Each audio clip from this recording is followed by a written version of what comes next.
You are listening to Nerd Best Friends, a podcast that covers the nerdy conversations you're already having, or wish you could. It's the nerdiest thing you'll do this week.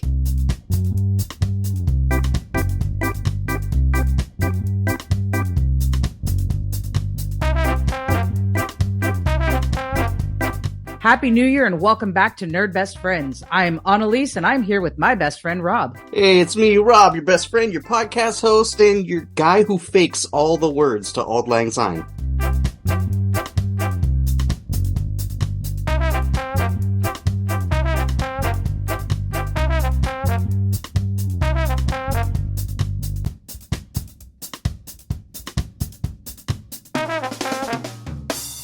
The Nerd Best Friends podcast can be found on Spotify, Apple Podcasts, YouTube, and more. Subscribe and follow us now. This is Season 2, Episode 27, and to kick off 2023, we are gamifying our nerd goals for this year. These are not New Year's resolutions, but our 23 for 2023. But first, Rob's recommendations. Awesome. Thank you so much. So this week for recommendations, I have found something super cool on DM's Guild. It's called Micro Dungeons, and it's sort of a level up from the idea of the 5-room dungeon. Annalise, are you familiar with the 5-room dungeon? By name, I'm going to say no, but very likely you have shown me, had me play, or you've explained it to me in the past in some way, shape, or form. Okay. The 5-room dungeon is this design philosophy that's became very popular around the time Dungeons & Dragons 5th edition, almost 10 years ago now, started. The idea is it's sort of a storytelling outline where it's a Dungeons & Dragons game in 5 acts. The idea being that when you are going to sit down and play a night of Dungeons & Dragons, you're going to head to a dungeon. There's going to be room 1 is going to be the entrance to the quote-unquote dungeon, whether it's an actual like underground thing or it's a sky castle or it's a forest dwelling, whatever it might be. The first thing you're going to design for your characters is the entrance to the lair, and there will be some kind of guardian there. After that, they'll enter and there will be some sort of puzzle or role-playing challenge or something that uses the skills tree instead of the combat tree. Room 3, that's the trick or the setback or the trap, right? There's some sort of environment effect that the characters will have to encounter. Room 4, that's the climax. That's where your big boss fight is. After they maybe discerned some clues, that's the big fight. That's the one that's going to take the longest. And then room 5, that's your rewards with the revelation. Sometimes that's where you put the little plot twist. Oh, it was the friends we made along the way. Or it's the hook for the next adventure, whatever it might be. So that's the idea of a 5-room dungeon. It's just a real easy outline for when you're designing your games. Boom, boom, boom, boom, boom. It simplifies the chart that's in the Dungeon Master's Guide that comes with. However, you can use that in accordance with the DM's Guide because the DM's Guide has all these kinds of charts that you can roll on to populate things like this. And tons of bloggers and online, it was very popular if you Google 5-room dungeon. There's all kinds of people with their different ideas, but it's a really fun way to start. If you're running a game, 5-room dungeon and go to some of these charts, it's going to be it's in a forest. All right. I want to make this forest grove. What's the guardian going to be? Then I can go to my DM's Guide. I get up the charts of like forest dwelling creatures of CR whatever, solo for your level party. Oh, okay, I got 4 people. They're level 3. I need a CR4 monster. What lives in the forest is CR4. You either look down the list, choose one, or even roll the die and choose it randomly. It's just a help, right, to design your stuff. Right, okay. I have found, and it looks like they've been around for a while, is micro dungeons. Micro dungeons are, you buy them PDF on DM's Guild, and they're cheap. I think I spent $5 and I got like 6 or 7 micro dungeons, and they are little 1-pagers of a 5-room dungeon that's already been designed for you. They've got different themes, like in the one I got, there's like a evil fish guy dungeon, and there's a plant monster dungeon, and there's a unicorn dungeon. I also noticed that they have other themes as well, like there's a Halloween set of micro dungeons where they're all like in graveyards and crypts and stuff. I think there's probably a Christmas, I know there's like a Christmas winter one that you can get that has different themed dungeons, and it's very much that same philosophy of like, oh, this is like a small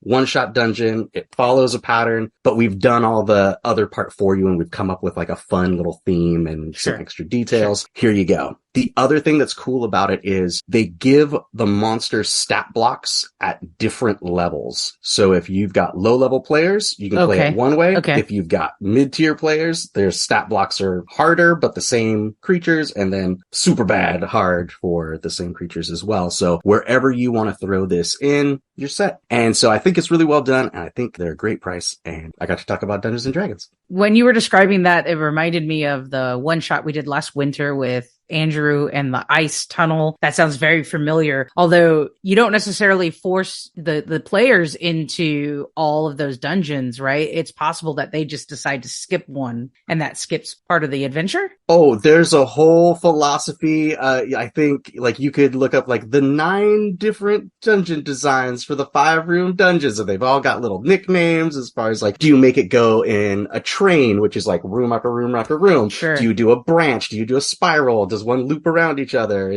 So there's all kinds of different like keys that you can do in that way. But yes, with that one that Andrew did, he uses this philosophy right the whole time. Yeah. You're going to go in. There were the guardians, which were with the doors. There were 2 big doors, but wasn't it like the reindeer, the peritons were in that foyer, or was it something else? There was something in the foyer that seemed at the time, like more than a year ago now, it seemed insignificant. It was like, I remember the puzzles getting to, because there was 3 doors. Oh, yeah. And there was a puzzle for each door, or a puzzle to get to understand the symbols on the doors. That's what I remember most. And I remember thinking we almost skipped one, but just because randomly we picked the big boss, I think first or second, and the other rooms became insignificant also at that point, but we went through them anyways, not quite. Yeah, I think his branched in his design. It branched off where it was like after the entrance / guardians, you either went to the ice, which was like the skills challenge one, or you could go around this other way and fight through some other monster, which is what we did. Yeah. And then either path would have led us to the middle where the big boss. Yeah. I just remember something like that. But as you explained it, that's kind of what popped in my head is that game we played with Andrew, last winter. In 2021. With those 2 doors, it was either you go to the ice skills challenge, then you fought the Yeti and then the dragon, or we went the other way and got to the dragon before the Yeti. Well, remember we fought Santa. We fought a wizard first. That's right. That's right. So we fought the wizard instead of the Yeti, and then the dragon. And then when we started smoking the dragon, the Yeti we didn't fight from the other room came running in like Leroy Jenkins blew us away. That was a good game. Thanks for that recommendation, Rob. And in terms of nerd mail, I know it's been winter break, seeing family. We have our listeners regular listening. What's happening right now during break is people are sending us reels and memes about D&D, about Romy and Michelle's, about pinball things. Like, it's really fun. So no comments in the nerd mail, but just want to say thank you to our listeners. Continue to interact with us online. We're on Instagram, Facebook, all those things. And keep that nerd mail coming. This week, we are talking about our 23 for 23. We do this every year. If you weren't listening last year when we did 22 for 22, the idea is that instead of New Year's resolutions, which tend to have a negative or punishing or fix what's wrong with you kind of attitude, we instead choose things we want to do in the next year for fun, things that we want to get through, that we want to make sure we carve out time for, our nerd hobbies and fun things that we want to do, just to calendar them, to look forward to things during the new year, and to keep us on track, making sure that all our projects and nerdy games get played. What I like about this is exactly what you said, Rob.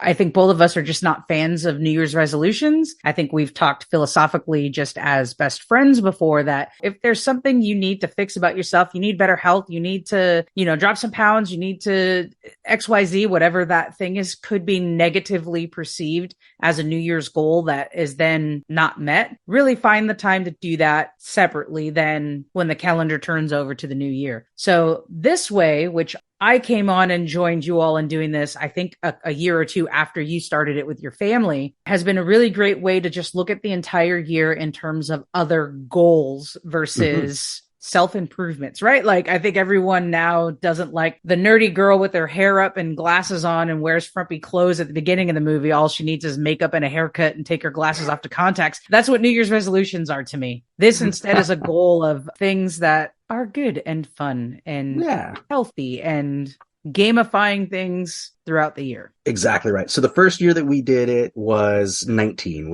for 19. So Sure. this will be 19, 20, 21, 22. This will be the Year fifth 5, year in a row that we'll be creating one of these boards. I was just looking back at my 19 for 2019 to see how far I've come. And honestly, it's a lot of the same kind of stuff. Finish this D&D campaign, clean up the nerd room, paint this set of miniatures, play so many games. You play 19 tabletop games with my son. All of this kind of thing. Like the winners repeat every year. The ones that make me feel good just keep getting put on that list. This is my third year doing it. I don't really count 2020 because you had introduced me to it. And listeners, we use Trello. And I know we've talked about in the past how some of your employers may require Trello. This is totally not a work thing, but Trello is a really good way to just set your cards up and attach pictures and share your progress. A lot of mine are repeated from the last couple of years, such as complete my Goodreads goal. Instead of saying I'm going to read 23 books, it's my Goodreads goal. So that's a lesson you learned. That's a lesson learned. Yes.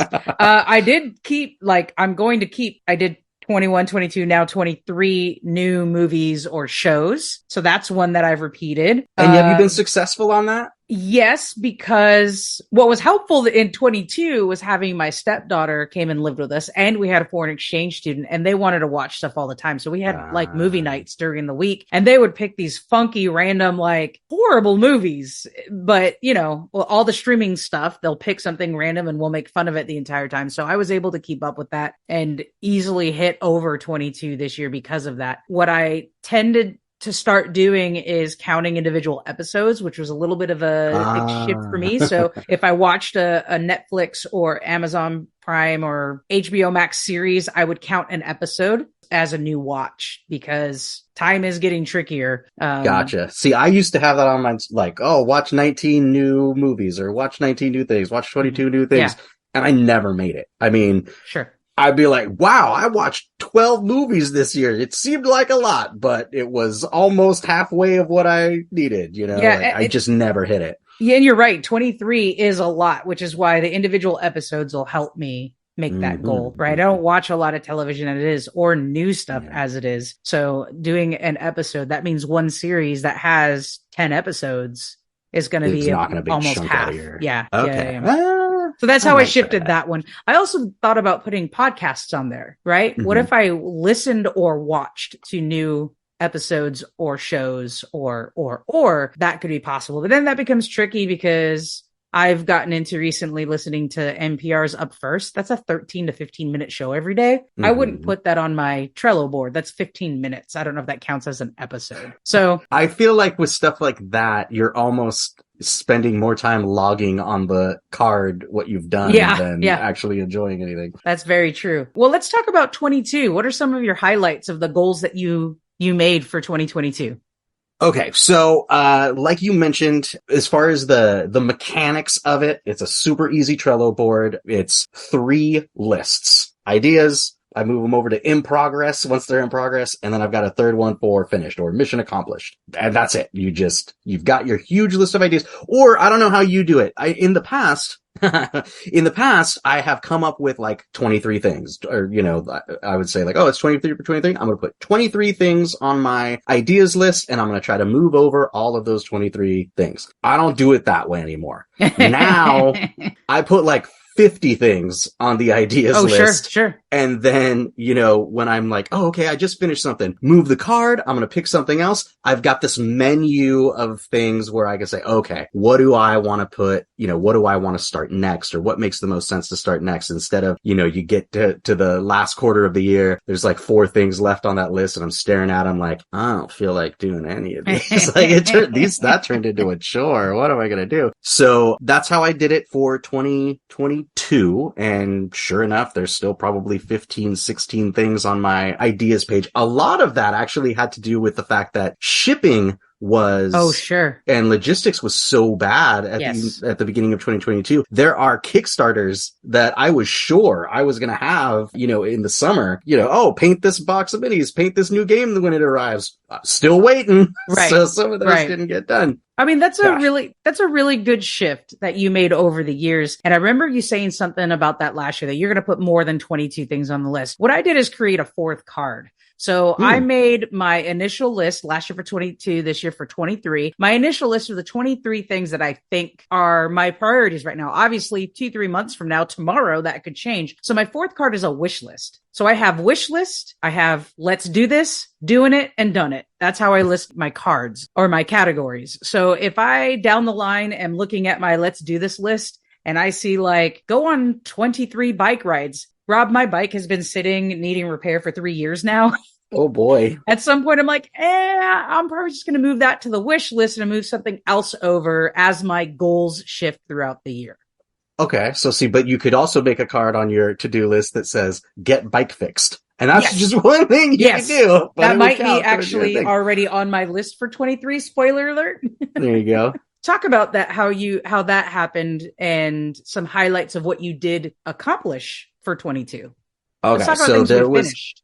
yeah, for sure. One of them that stands out is the Conan miniature board game. I think that had been on my list since 2019. It was one of these gigantic Kickstarter boxes with 1 million miniatures and all this stuff. Beautiful, really cool stuff. But I did the thing back then where I was, okay, I got a new game. I want to play it. So I'm going to look at what's the first scenario in the box. I'm going to paint those 8 minis so that we can play that first scenario. Cool. Awesome. We did. I'm going to get ready for it. That was fun. I'll do the second one. So I picked out the next 6 minis, painted them. Awesome. We'll do that. And then, something else new and shiny came up and I didn't go back to that box and so then the next year I'm like, I got to make sure that I get through that Conan box this year. So same thing. All right, what's the next scenario we're going to play? I'm going to grab those next 6 guys. I'm going to paint them up something. But then it's sat.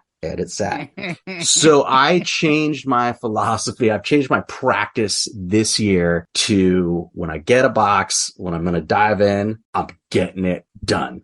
So, that was the first one I got done last year. Was everything that was just random happenstance, hadn't been painted yet in that box, that had been sitting there for 4 years. Got done. That was the first one I knocked off. Another one that was a big thing was a few years ago when Warhammer 40K 9th edition came out. They had a starter box that was just gorgeous. I mean, they always do a good job of when they have their starter boxes, making them super cool. But when I saw the Indomitus box by Games Workshop that came with like 2 full-on armies, a Space Marine army and a Necron army, and it had the new beautiful rule book and all this stuff. And at that time, Andrew had kind of asked, he's like, oh yeah, I'm kind of curious about Warhammer 40K. You've got this old stuff in here. What's that? And I'm like, oh, I'm getting Andrew this box. He's gonna love it. We're gonna paint together. He'll paint the Marines and I'll paint up the Necrons and we'll have like this great bonding. To that boy's credit, he painted some minis. I think he painted like 10 Space Marines, like 2 squads of 5, and did great job. Taught him how to do the priming and the washing. He put the decals on. He did the textured bases, all the stuff. But then it kind of dwindled off of his excitement, and dwindled off. And I got my guys done. I finished all my Necrons, and I'm like, hey, when are you going to start painting that? Hey, we could play. You just got to, sit down and paint. I'm going to go back in the room and paint. You want to come paint? And finally, Maria, like after a year, Maria's like, he's not going to paint those miniatures. If you want to play that game, you're going to have to paint those miniatures. Yeah, I remember you talking about that. So just like, well, gotta bite the bullet now. So I did. And I painted all of those gosh darn Marines, finished that whole thing. And as I was finishing it, and I'm like, I'll put up a picture, this and that, I realized that online there was a whole thing of like the Indomitus Club, because so many people fell into the same trap I did of like, oh my gosh, look at this gorgeous new starter box, and bought it. Like it's sold out and pre-orders and all this stuff. Tons of people have it. Very few people have actually finished painting it. And so I found myself in the elite club of the Indomitus Club who actually finished painting all of their miniatures and have them right just in time for 10th edition to come out probably next year. Yeah, but I mean, I'm not going to say what you're going to do or not do, but I can imagine the whole set of that would not be as enticing, that the new one won't be as enticing to get since you've just gone through this whole 9th edition box. Maybe I learned my lesson. Maybe. Maybe we'll not. See. If the next one's got orcs in it, I might be here again. Oh, good point. Good point. No. I've learned that small scale skirmish games are where the jam is, not the gigantic 100 miniature army games. What are some other highlights for you from 22? Oh, you know what? I have a few things on here that were 3D print projects that I did, and then I was able to like gift to people, right? So like making dice towers for people's birthday or sending them off to things like that. Those were fun projects to kind of put that hobby to use of not like, oh, I'm just collecting more stuff in my closet, but oh, I made this, like, here's this hand painted thing I made and it's for you. I would say the biggest one that I didn't realize had happened just this year was painting and playing through Folklore the Affliction. I was really hot on that game this year. I got super excited about those guys. I finished painting up the whole box of them. And then we had our every other Wednesday family game night and we cruised through that whole game. So painting the box was one of the things. And then playing and finishing the campaign was another. And that was great. That was great painting time. That was great family time and a big sense of accomplishment for a game that I found to be really fun. And did you all actually finish all the way through that game? So there are 2 boxes. I also have an expansion box. Sure. We didn't start the expansion. But yeah, we've played through the whole first box of 12 chapters and however many scenarios. And all that remember you saying there were some days where you just left it out because you're like, what are we doing tomorrow? We're going to do this instead. So it was fun. Yeah, we'd have such a good time on Wednesdays, Wednesday night. But it's like, all right, well, we got through this fight. There's a little more left. What are we doing tomorrow? Let's play again. Or, even if it were Saturday, like, well, can we get away with leaving it out until Saturday morning? All right, cool. Let's do that. Same question to you. Looking at your 2022 board, what are your highlights? This is something that I really appreciate about this because I had gone all the way over to the last card to see what I had accomplished and looking up like, oh yeah, that was pretty cool. So, and some of it we've talked about on the podcast. I attended my first con. I went to Nerdville, and that was in Watsonville, California. So that was really cool. I backed 2 Kickstarter projects, one on my own and one in halfies with you for Marble Zombies and Final Girl. I had on here go on 2 trips or vacations. So I did. January, a year ago now, I flew out to Atlanta to see my college roommate, which I hadn't seen her and I hadn't met her now 2-year-old, but then 1-year-old. And then the other one was Hawaii, which I got to go with the school choir in March. My partner and I went as chaperones. And what was really cool is I knocked out another in my list, which I had on to paddleboard at least once during the year. So I went and paddleboarded in Hawaii, and that was an amazing experience. That's a high on my list of goals that I want to continue. Particularly the paddleboarding was really great in Hawaii. The waters are so much more calm in some areas than here. So I get to paddleboard in the ocean. So, and then there's the regular ones, completing my Goodreads goal and some good books that I read that I forget back what I read at the beginning of the year. So I read some good books. I have a couple of financial goals on there, like X amount of dollars in savings a month. And those are really great. And then the watching 22 new things as I look through, like I watched some good stuff this year and that was easy to forget. I watched all of How to Get Away with Murder, which is an older series. So I was watching it late, but really enjoyed it. Scream 5 came out. The new West Side Story came out. Bob's Burgers movie. My partner's really big and my brother's really big on Bob's Burgers. So we went and saw that. The Netflix has come out with some bangers this year. The 4th season of Stranger Things, the Jeffrey Dahmer series that came out, that's going to win. I'm saying right now is going to win a bunch of awards and a couple of things I've been watching recently. So it was cool to see the things that I'd watched, the things that I had read, but the highlights for me were, being able to go on that trip to Hawaii, being able to paddleboard there, going to my first con and moving my bike goal out because Fix Bike and Take a Ride was on it. I kind of moved it to the wish list. Bikes are expensive. Everything's expensive.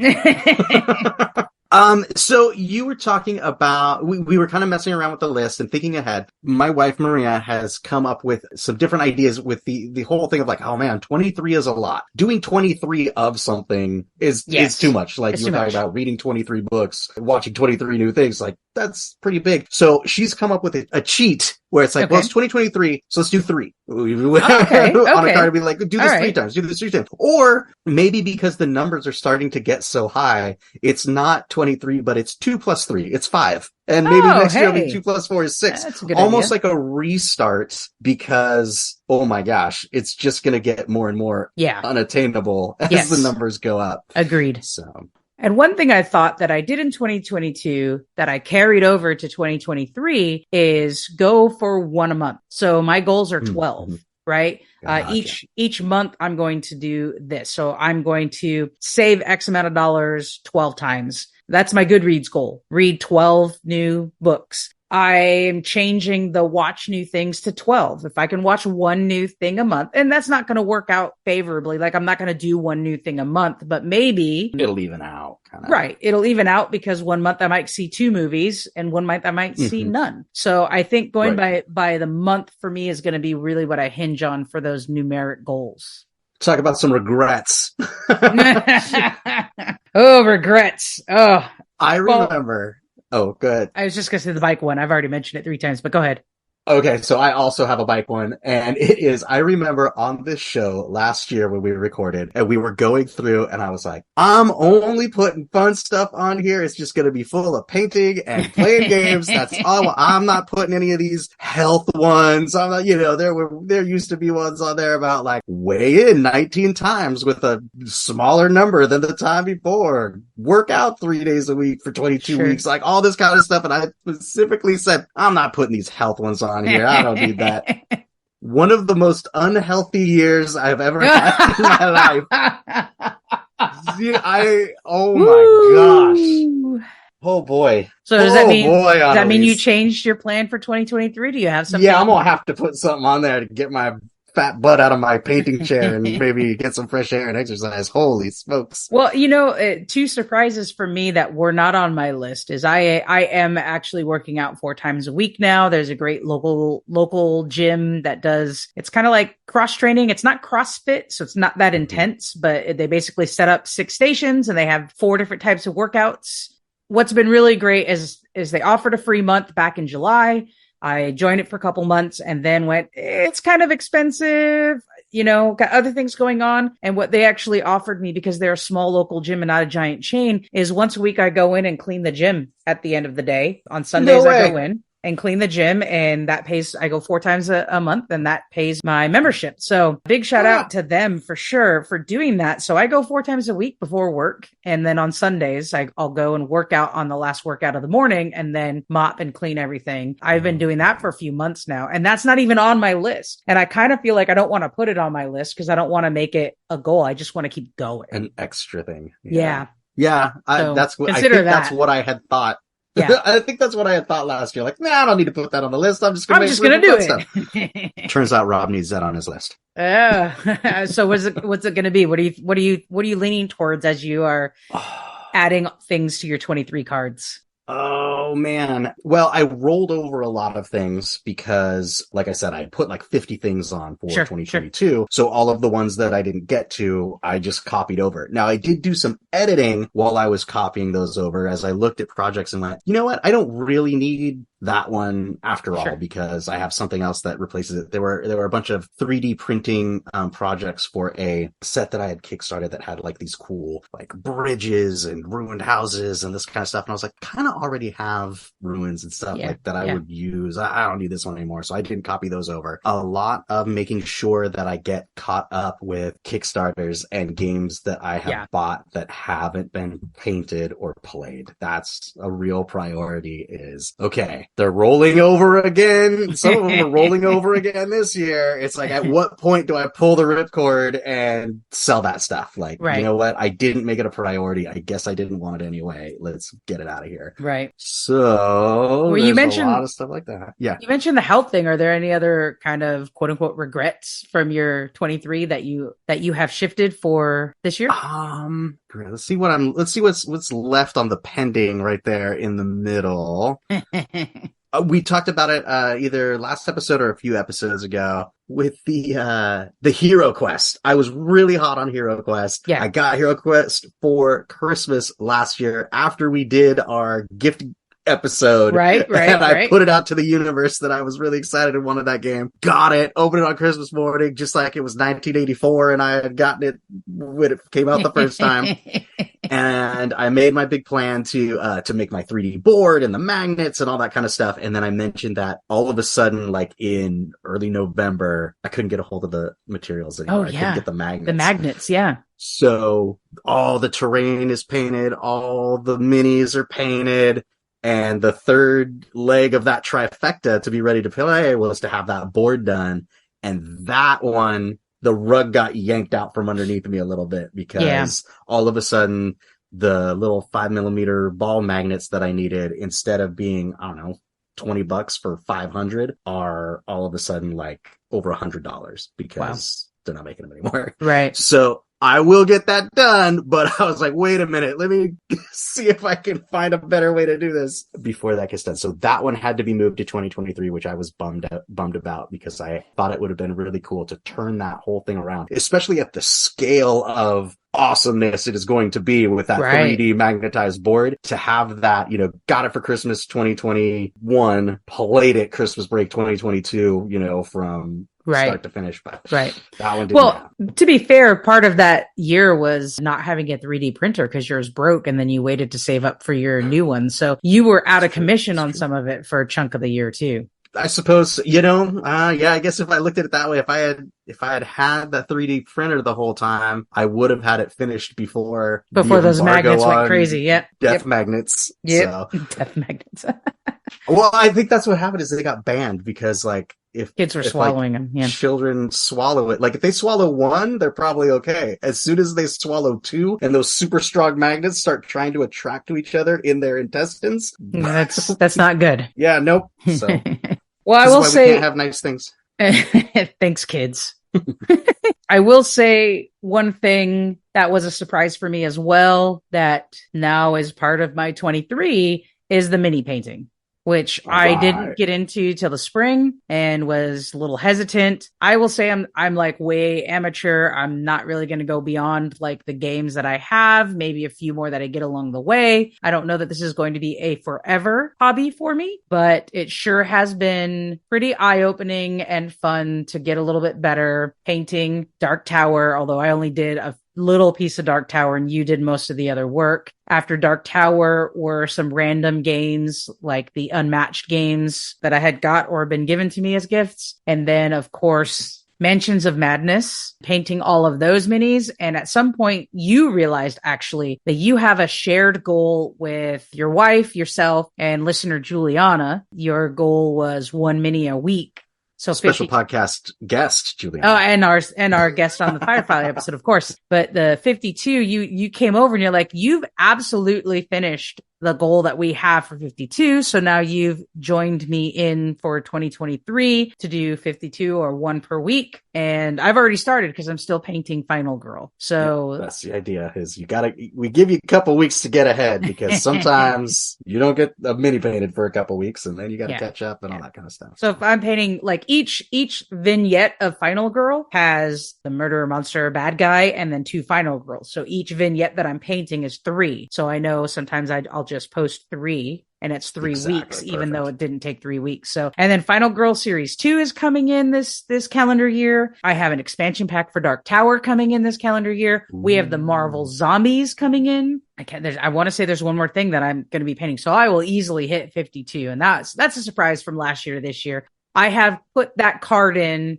for my 23 that I'm completing that goal, which is a separate little thing that you made so we can put up pictures. So you're not putting those as separate things like finish painting Final Girl Season 1, finish painting Final Girl Season 2, finish painting Marvel Zombies, No, because I've heard you for so long say that's dependent on shipping and whether or not it gets sent. So really it's going to be, I want to put goals for playing those games rather than painting those games. So I would like to play Final Girl 12 times once per month. I would like to play Dark Tower 12 times once per month. So, and maybe I'll put 2 of those, like Dark Tower or Mansions of Madness 12 times. And so that gives me some flexibility. Like Final Girl is going to be 12 on its own. So I have some playing games as a goal for 23. That's going to be 12 of this or this. By the way, just a tangent. In December, Dark Tower app was updated. And apparently they made 4-player games better because we ran into some difficulties. And apparently that was some data that they got was that 4-player games were harder just the way the game analytics went. So they updated some stuff. They updated the final card. We're going to have to find some time to play it and do another 4-player game. That's how I shifted my goals. So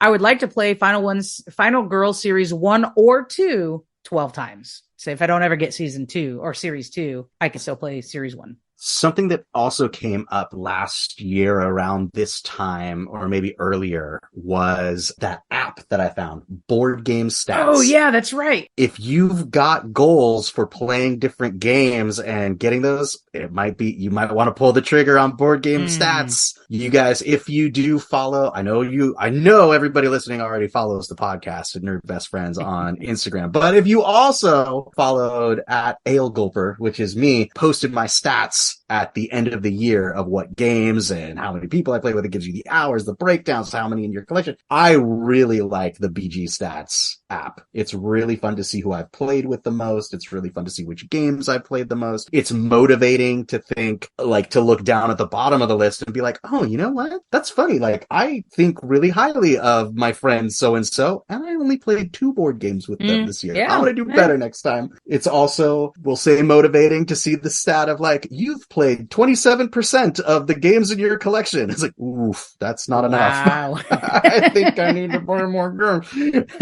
Yeah, I'll consider. It's just time, man. Time. What, to log what game you played? Yes, it's hard sometimes to get the game out and play it, much less to add that extra step. But you are often right when you suggest these things. You're not suggesting them lightly. You are suggesting them because you know the benefits of it, and it's something that you do. And as my best friend know, it is something that I would like. So the funny thing about Board Game Stats that was kind of a running topic all year long was playing games with my actual son, Andrew, and playing games with my apparently surrogate son, Michael. For person most played with, they kept going back and forth, and every once in a while I'd be like, hey, we gotta play a game. Like, Andrew, you wanna, like, have a game night? He's like, well, I gotta play video games with my friends. I'm like, all right, well, my real son, Michael, has my actual nerd son. Yeah, my son who likes me. Anything new on your 23 that hasn't been there? The health stuff will be put on there. I got to get a little creative with that. Oh, it's a return to the health. Yeah, get some exercise there like that. Maybe revisit some of the old. Help me come up with a solution for this. Okay. All right, let's do it. So at some point, these things have rolled over too many times. Okay. Right? Either a miniature set that I got or a game that I thought I wanted and have never played. How can I gamify, or how can I challenge myself to make a decision on those? Is it a thing where it doesn't matter? I'm a nerd. Nerds collect things. I've got this collection of stuff that's going to be sitting there forever. Or is there a way to evaluate and move it along? So that first one's not going to motivate you at all. That's why they have moved from year to year to year, right? I think a good way to go about it is to create goals on when you want to play or use those items. You burned through Folklore because you wanted to play it with your family. You burned through Marvel United because once you started playing that game, it's like, oh my gosh, I want all these other characters to play in this game. So I think you look at what you have that's been carried over and think really seriously about what is usable, what is intriguing to play, whether it's a whole game or just a series. Like, you also painted that Halloween army, and your motivation on that was trying the new Citadel colors, right? The oranges and the yellows and stuff. We still haven't played that game. So True. Find the motivation of why you want to do those games or those pieces or those sets so that you can then have the encouragement or desire to finish it. And that's going to be, I imagine that's changed as well based on the gifts you got for the holidays. Now you've got some newer stuff and you've got to weigh the new stuff with the old stuff. That's where I'm sitting too. The new stuff with the old stuff. I don't have as many games and things that roll over as you do. So my choices are not I don't have as big of a conundrum that you do, but I think you're motivated by the play itself. What do you want to play? Gamify it that way. So you could say, oh, I have this game that's been on the shelf for 3 years. This would be a really fun game to have with my dads and sons group on once we finish the D&D adventure. So I have until July to do that or whatever it may be. One thing I had been thinking is what if we had this space that we could just set out multiple games and just invite people to a big old food party and just, here's this table of this game. Here's this table of this game. And just, right. We're not D&D. We're not sitting at it for hours at a time, but here's the Dark Tower table. Here's the Folklore table. Here's the blah table. Here's the Scooby-Doo table,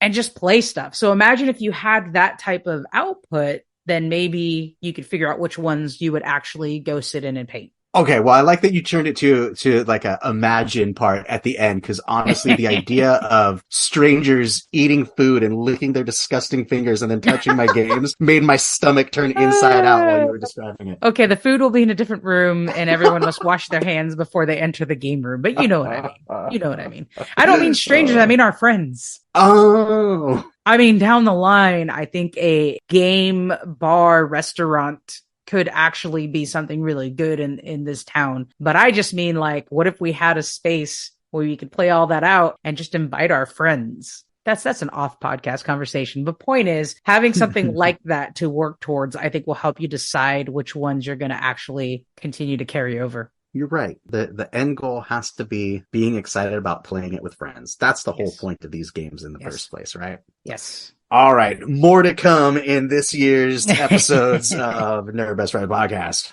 Hey, nerds. And also join us. Make your 23 for 23. Share it with us. Tell us what you're going to do, how you're gamifying your goals for the year. Oh my gosh. Wait, let's brainstorm this right now. Okay. We need a hashtag for the year, something like hashtag 23 nerd goals or something like that. Okay. Where when somebody moves a card, they can let us know and we can shout them out, shout out their accomplishments on an episode. Please. So here's the call to action, listeners. Number one, make your lists and share the lists with us on our social media at Nerd Best Friends. Well, now you don't have to share the whole list. I don't need to see your board because share with us that you're in. Here, I got 23. Yeah, that's okay. Yeah, made my list. Looking forward to hashtag 23 nerd goals. 23 nerd goals. Let's do it. Okay. How about 2023 nerd goals? Okay. Hashtag 2023 nerd goals.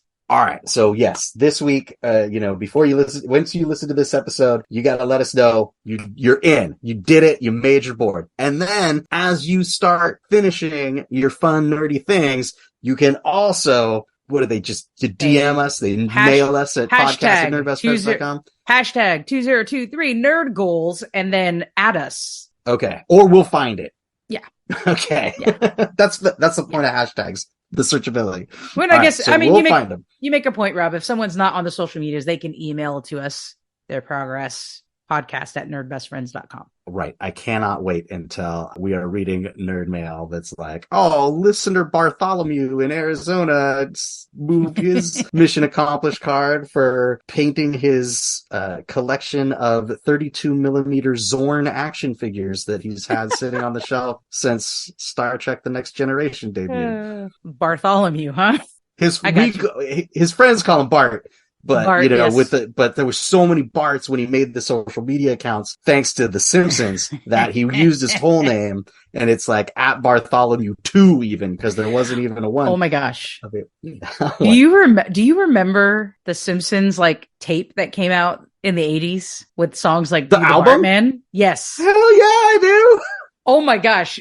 On my 80s on 8 Sirius XM, they played Do the Bartman, or was it maybe 90s on 9? It was early 90, 1990, I think it came out. I have not heard that song since we were in middle school. It's awful, but hilarious. Sure. Hilarious. Sure. Anyways, that's what you just reminded And me. it was a whole album. There were probably 8 songs on that. Lisa had a song. Like each character had a song. Of course, Bart Simpson had the like do the Bartman rap where he had a whole thing. Man, I mean, they made music videos for it and everything. It was a thing. Oh my gosh! Can you imagine what that tape would go for right now if I still had it? I bet eBay can tell me. Oh, it's good stuff. It's probably like $1. Well, remember they also came out with the movie soundtrack. That might be what's popping up for you instead of that. Like, oh no, here it is. Cassette tape with the box and the album art and everything, Analese. Make your guess. How much would you pay for the Simpsons Sing the Blues cassette tape? I would not pay for it at all. But I mean, because it could go either way on this. It could be so saturated that they're only a few dollars, or it can be such a crazy rare thing that they're going for 20, 50, 100. I'll guess right in the middle, maybe $12. Close. $7.80. Ah, there you go. All right. Well, I guess I know my memorabilia better than I thought.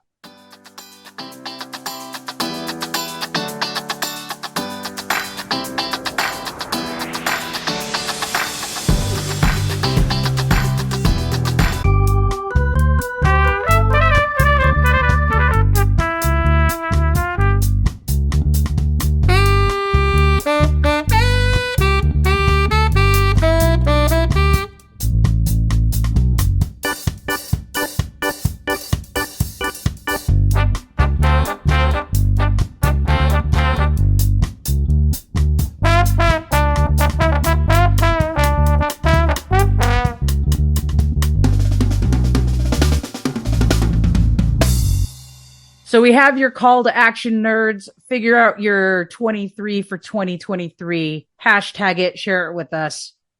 Rob, what's the nerdiest thing you did this week? Well, I am going to, just like we have to get creative on some of what counts for 23 on our Trello boards, I am going to count the creation and organization of all of these Trello boards as the nerdiest thing that I did this week. We built the 2023 Trello board. We built the miniature painting for 23 Trello board.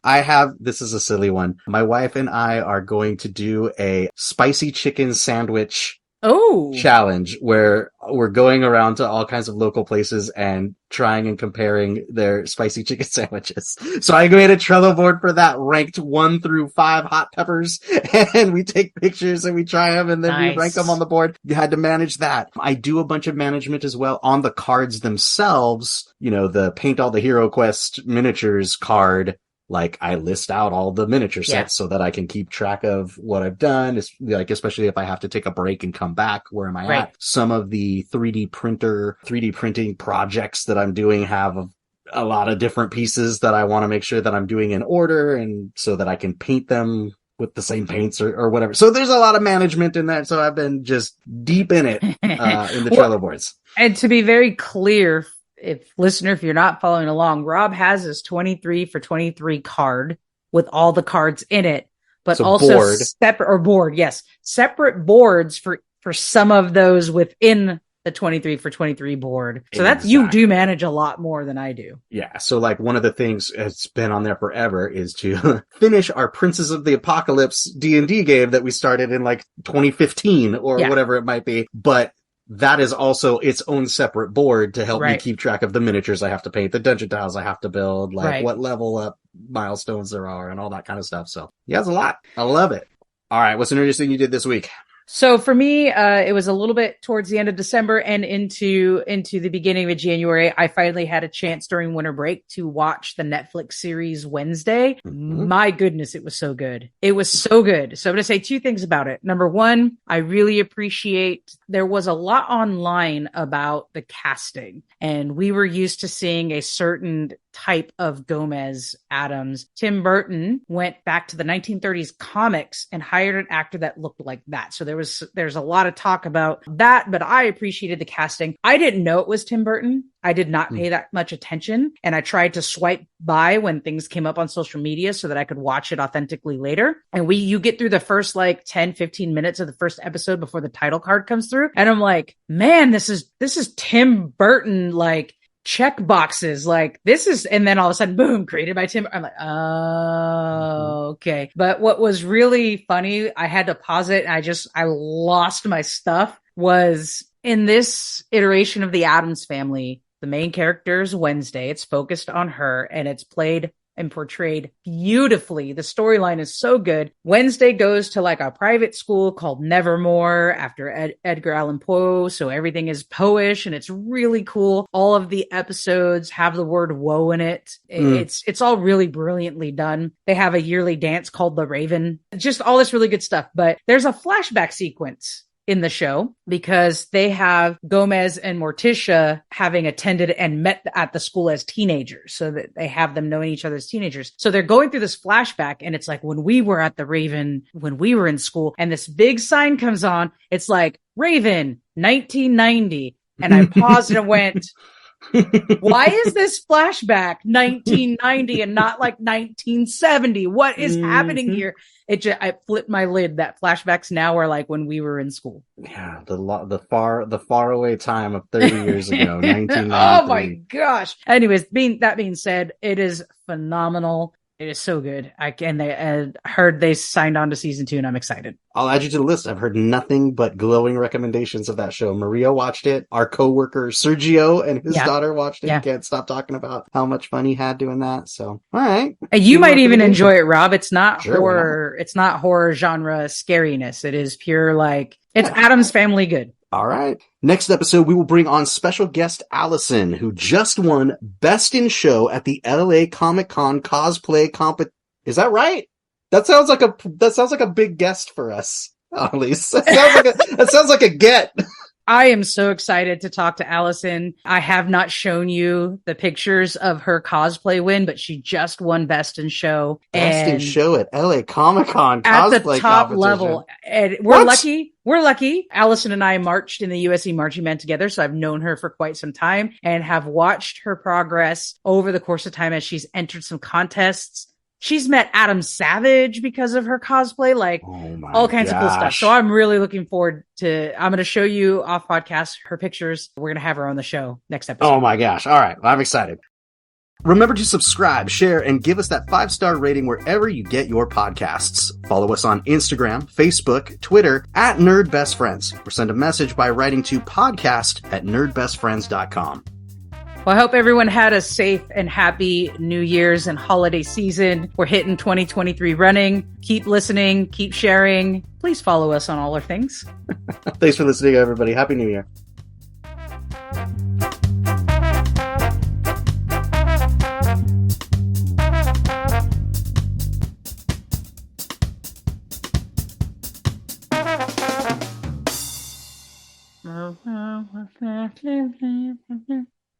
I do it loudly. It just built.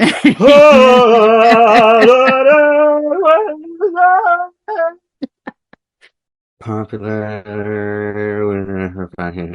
Same question to you. Looking at your 2023. I haven't actually made my 23 list yet.